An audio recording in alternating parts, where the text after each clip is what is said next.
तुमचं नाव सांगा आणि काय नेमकी परिस्थिती काय घडलं प्रकार? माझं नाव संगीता मनोज तावडे. मिस्टर माझे नाही आहेत, वारले. 10-12 वर्ष झाली असतील. एक मुलगी 3 वर्ष संपून 4थं वर्ष नुकतंच चालू झालेलं. आणि मिस्टर ऑफ झाले. आणि तिथून अशीच मी मोलमजुरी करून आपली माझ्या मुलीला लहानाची मोठी केली.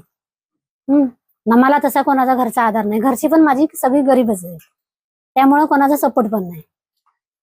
आणि तिथून आता पोरगी लहानाची मोठी झाली, तिथून कशी म्हणजे कसली शिक्षण तर फुकटच आहे शाळेकडून, पण बाकीचे काय हे भरणं सरणं असं चालूच असतं. म्हणजे आम्हाला असं काय हे नाही.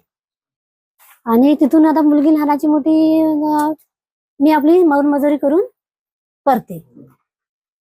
आणि आता हा लाडक्या बहिणीची योजना आली होती म्हणून मी फॉर्म भरलेला. तर तिथून तो फॉर्म काय 1 का 2 महिन्याने तो फॉर्म लेटर आलं मला. लेटर आलं वरून की त्याच्यावर असं लिहिलंय की 4 चाकी आमच्याकडे गाडी आहे. त्या 4 चाकी गाडी आम्हाला राहतं घर नाही आहे व्यवस्थित. हे पण मातीवर दगड लावलेलं आहे. राहतं घर व्यवस्थित नाही, ते 4 चाकी गाडी कुठून आले?